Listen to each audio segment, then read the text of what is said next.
Being a chosen one, you need to know how to navigate between your spirit and your soul.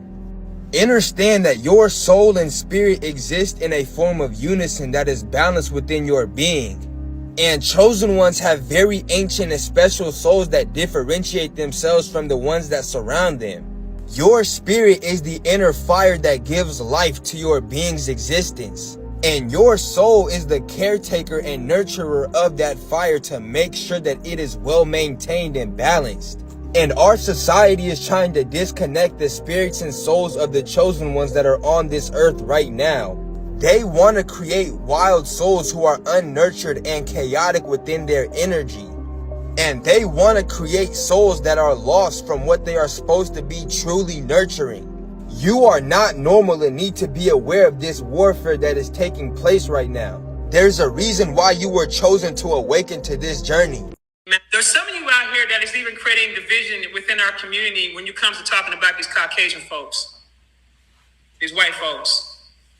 Now I'm going to show you. Some of you guys are going to be shocked to see some of these white folks make it through because they're vibrating on the same level as Kai. Do not get this shit twisted, because some of you are going to get your feelings hurt. Not all Caucasians are going to be wiped off this planet, but the ones that are left here, that means they're supposed to be here, and that means that they're here on mission, and that means that they met the frequency. Some of you guys love to talk about your genetics, but I'm going to go ahead and drop the science on y'all about that. No, for real. Can we talk about it? Everybody has the capacity to evolve their spirit. Genetic frequency does not matter about skin color. A lot of y'all keep saying the sun gonna burn them up, their whole existence is gonna die out. They don't have souls. Do you see this white boy? He literally sits under the sun with his crystals, with his shirt off, meditating, talking about cosmic information on TikTok. We cannot come together through shared hatred just like what the KKK do. We can uplift our community without putting somebody else down. There are white people who astral project, remember their past lives, talk to aliens. Just like we got people who you would call prophets for our community like Malcolm X, Nipsey Hussle, XXXTentacion, Dr. Sebi. There are white people who are here to uplift their community out of the ignorance. There are some white people who are in harmony with the planet, just like we are. Things are more complicated now. It's not just white people who are holding us back. We are holding us back too. I know y'all have heard talk about there being reptilians, shapeshifters being in our government, keeping this planet at a low vibratory rate. It's not just white people we gotta worry about. You can't just look at what the vessel is anymore. Stop having this superior ego-driven mindset. Talking too much about black and white. Y'all would rather argue with regular people than go up against the beings who are stirring the pot. Pushing division because of race is not going to bring this planet back to what it was. I'm finna go more in depth about this interracial couples, the things we need to stop doing, this toxic spirituality situation. But y'all know how TikTok is, so go to my YouTube. Y'all stay dangerous. This is how to see a clear indication of how everything is vibration using water. The first thing you want to do is grab a rock, so we're going to go ahead and use this one right here. Whatever you put out into the universe comes right back to you in vibrations. Imagine this rock is everything you're trying to manifest and everything you want in life. When you put that vibration out into the universe, it will always come back to you. Now, all these little spurts actually matter, believe it or not, because it started off with that one intention, but now it's trickling down to every event that's happening right now. So be careful what you put into the universe, because no matter what happens, it will always come back to you. Wholeness to my soul family and my soul tribe. Y'all ever notice how nature beautifully creates and destroys in harmony? Today we're going to talk about how to tap into your chaos energy, not through fear, but through a harmonized state through nature. Come on, check it out. Fear aspect. If you tap into it in a fear way, they will conquer it. And just to add on, so you don't tap into it in a fear mind state, chaos energy is a dualistic energy, so it has destruction, it has chaos, it also has creation. So the other dualistic half of chaos energy you can find signs and symbols of is through nature. Nature depicts chaos energy in a creative fashion so beautifully, even within the animal kingdom, the insect kingdom. A lot of the animals in the insect kingdom and the animal kingdom, the bigger ones are the females. You know what I'm saying? The more beautiful ones with the more vibrant colors are the females. So in order for y'all to understand and to tap into your chaotic energy as well, to take back this paradigm and shutting down this government, shutting down this matrix, is that we do have to destroy, but also in that destruction has to be creation. So we have to also pay attention to nature and the animals around us, because just how the media is showing us everything that they're doing right in front of our face, so is nature. So we have to also be assimilated back with nature at the same time and pay attention to the animals, because they already ahead of the game before natural destruction and disaster happens. They already fleeing, they already knowing where to go because they tapped in.